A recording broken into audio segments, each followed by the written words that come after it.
Hello, good evening sa inyong lahat kasi dito po ako sa Las Vegas. So I think it's morning in the Philippines. So today's I'm going to share about Isaiah 38 and to 1 to 8. So ito po yung story ni Ezekias sa Book of Isaiah. Isaiah 38 verse 1 to 8. Okay, I can read it in English and in Tagalog also kasi chinik ko na po siya sa Bible. So I have King James Bible and also pwede niyo po siyang tingnan sa Tagalog Bible. So in Isaiah 38, basahin po natin. Let's just read Isaiah 38. Napakaganda po ng story na tinuturo po dito sa atin ng Panginoon. Okay? So in Isaiah 38, it says here, in those days was Hezekiah sick unto death. Death, ibig sabihin, si Hezekiah po ay may sakit. At siya po talaga ay mamamatay na. And then, Isaiah, the prophet, the son of Amos, came unto him and said unto him, Thus saith the Lord, set thine house in order, for thou shalt die and not live. Then Hezekiah turned his face toward the wall and prayed unto the Lord. And in verse 3, and said, Remember now, O Lord, I beseech thee, how I have walked before thee in truth and with a perfect heart, and have done that which is good in thy sight. And Hezekiah wept sore. Umiyak si Hezekiah po kasi nung siya po ay nagmamakaawa siya sa Panginoon at talaga pong humihingi pa siya ng another year sa kanyang buhay kasi siya po ay may sakit. Ito po yung story ni Ezekias dito sa book of Isaiah. And then it says here in verse 3, and said, Remember now, O Lord, I beseech thee, how I have walked before thee in truth and with a perfect heart, and have done that which is good in thy sight. And Hezekiah wept sore. Then in verse 4, then come. And then dito tayo sa medyo maliwanag kasi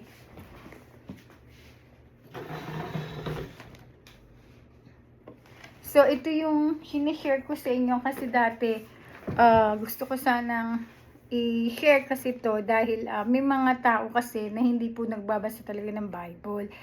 And napakarami po kasing story sa Bible na totoo pong nangyayari sa panahon ngayon. Lahat po ay biblical at biblically lahat nasa Bible talaga. Yung buhay natin ay nasa Bible talaga.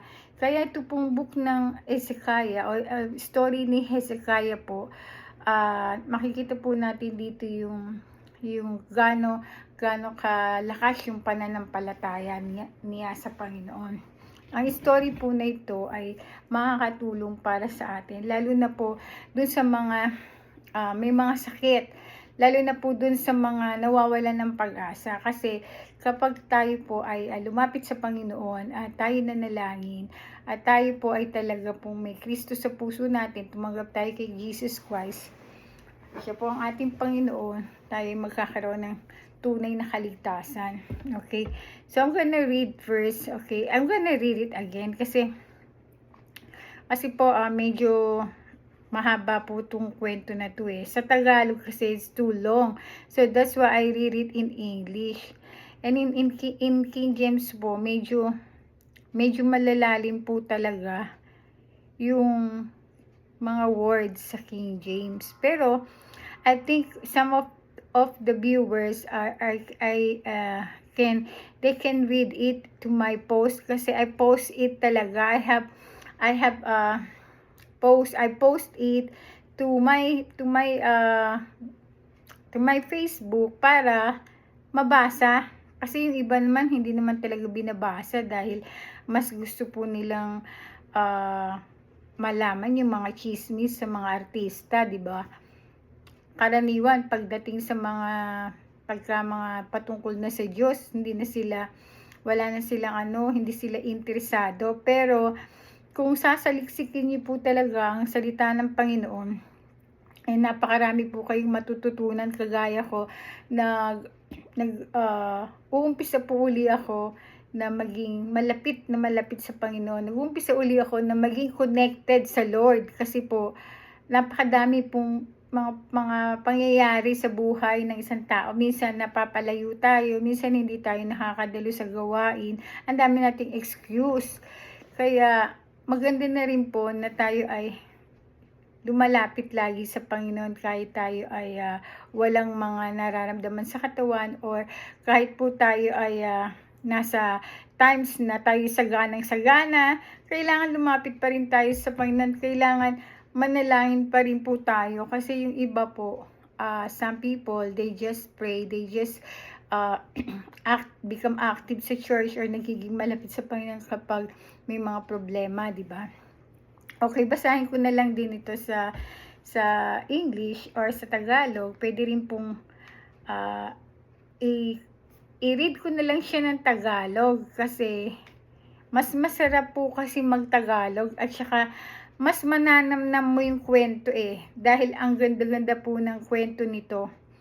So, itong Isaiah 38:1-8, sabi dito sa verse 1, "Ng mga araw na iyon ay may sakit na ikamamatay si Ezekias, at si Isaias na propeta na anak ni Amos ay naparoon sa kanya at nagsabi sa kanya, ganito ang sabi ng Panginoon, ayusin mo ang iyong sambahayan, sapagkat ikaw ay mamamatay at hindi mabubuhay." And in verse 2, nang magkagayig ipinihit ni Ezekias ang kaniyang mukha sa panig at nanalangin sa Panginoon. Siya po yung may sakit, si Ezekias. Kasi dumating po dun sa kanila si Isaias ng mga araw na yon, siya po ay talagang mamamatay na. Itong propeta na to na dumating ay si Isaias na anak ni Amos. At sinabi po kay Ezekias na ganito daw ang sinabi ng Panginoon, ayusin mo ang iyong sambahayan sapagkat ikaw ay mamamatay at hindi mabubuhay. Then in verse 2, nang magkagay pinihit ni Ezekias ang kanyang mukha sa panig at nanalangin sa Panginoon, at nagsabi, idinadalangin ko sa iyo, o Panginoon, na iyong alalahanin kung paano ako'y lumakad sa harap mo sa katotohanan at may dalisay na puso at gumawa ng mabuti sa iyong paningin. At si Ezekias umiyak ng di kawasa. So, ibig sabihin, nag-pray siya, tumalikod siya sa pader, nag-iiyak siya, umiiyak siya, nagmamakaawa siya sa Panginoon, at sinabi niya sa Panginoon na siya ay gusto niya pang mabuhay. So in verse 4, ang sabi dito, nang magkagay dumating ang salita ng Panginoon kay Ezekias na nagsasabi, pumunta ka at sabihin mo kay Ezekias, ganito ang sabi ng Panginoon. Iyan na yung sinabi ng Panginoon, in verse 5. Ang Diyos ni David ng iyong ama, narinig ko ang iyong panalangin at nakita ko ang iyong mga luha. Narito, dadagdagan ko pa ng 15 taon ang iyong buhay. So, diba ang ganda? Dinagdagan pa ng Panginoon ng 15 taon ng buhay ni Ezekias. Can you imagine, you're gonna die already, and then suddenly you ask forgiveness to the Lord, you cried unto the Lord, and then binigyan pa rin ikaw ng Panginoon ng 15 years, another 15 years to your life para ikaw ay mabuhay. Talaga pong gano'n, napakabait ng Panginoon. Basta tayo po ay may pananampalataya. Bibigyan tayo ng buhay pa ng Lord. Kahit na tayo mamamatay na, kahit na tayo ay nakatakda na, pwede ka pa palang magmakaawa sa Panginoon. Lord, bigyan niyo pa ako ng mahabang buhay. Nakikita mo naman na tapat ako sa iyo, di ba? So, iyon ay sa mga faithful servant, ha? Kung hindi ka naman faithful servant, paano ka papakinggan ng Lord, di ba? Kaya dapat maging faithful servant tayo sa Panginoon. Hindi porque ikaw ay tumanggap na kay Lord, kay Jesus Christ, ganun lang yon. Hindi yon. Kailangan kapag ikaw ay naging Christian na, kailangan po ay nagpapatuloy ka pa rin sa Panginoon. Patuloy ka na dumadalo sa gawain, and at the same time ay lumalago ka sa pananampalataya. And then after that, magiging faithful ka sa Panginoon. Lagi ka dapat connected kay Lord para maging malakas ka kay Lord, di ba? So si Hezekiah, sinabi nga niya dito, humingi siya ng another, binigyan siya ng 15 years pa, talagang napakatagal ng buhay nung araw, di ba? And then, ang sabi dito sa verse 7, and in verse 6, so sabi dito sa verse 6, at ililigtas kita at ang lungsod na ito mula sa kamay ng hari ng Assyria at ipagtatanggol ko ang lungsod na ito. And in verse 7, at ito ay magiging tanda sa iyo mula sa Panginoon, natutuparin ng Panginoon ang bagay ng kanyang sinabi. And in verse 8, narito ibabalik ko ang anino ng mga guhit na bumaba na sa salat ng araw ni Ahaz na 10 guhit paatras, kaya nagbalik ang araw ng 10 guhit sa pamamagitan ng mga guhit kung saan ko ay bumaba. Napakalalim talaga pag Tagalog, di ba? So basahin niyo na lang yan mga mare, ha. Kasi ang aking punto rito is yung sa buhay po ni Hezekiah, na binigyan pa siya ng 15 years ng Lord para mabuhay. So walang imposible sa Panginoon kapag meron kayong mga kamag-anak or mga, let's say, friend na may sakit, like for example si Chris Aquino, talagang siya ay although siya ay mayroon na talagang parang taning na yata sa buhay, but then kailangan po ay tumanggap muna siya kay Jesus para magkaroon siya ng Holy Spirit sa puso niya. Kasi kung kahit ipanalangin ka ng tao, kung wala ka namang tunay na Kristo sa puso mo, wala kang tunay na relasyon sa Diyos, hindi ka rin maririnig ng Diyos niyan. Kumbaga, tayo, lahat tayo ay hindi tayo, let's say ako, kagaya ko, nung naging Christian ako, naging born again Christian ako is 1994. So I accept the Lord Jesus Christ as my Lord and Savior, and then I become Christian. Kasi tinanggap ko si Jesus sa aking puso bilang Panginoon ko at tagapagligtas. And I will never forget my spiritual birthday. And that is May 30th, 1994. Kaya dapat po ay maging Kristiyano muna tayo. So, yun na po yung istorya ni Hezekiah sa Book of Isaiah 38:1-8. And then, so sa panahon na yon, yung paliwanag po sa talata, sa panahong iyon, si Haring Hezekiah ay may matinding karamdaman. Dumating ang propeta Isaiah at nagdala ng mensahe mula sa Diyos. Ayusin mo ang iyong sangbahayan, mamamatay ka at hindi mabubuhay. Pero imbis na sumuko, si Hezekiah ay lumapit sa Diyos ng may buong puso, umiiyak at nananalangin. Narinig ng Diyos ang kanyang panalangin, nakita ang kanyang mga luha at dinagdagan pa ng 15 taon ng kanyang buhay. Hindi lang iyon, pinangako rin ng Diyos na ililigtas siya at ang kanilang bayan sa kaaway. Binigyan pa siya ng tanda, ang anino sa orasan ay bumalik ng 10 guhit, isang himala bilang patunay ng pangako ng Diyos. Diba?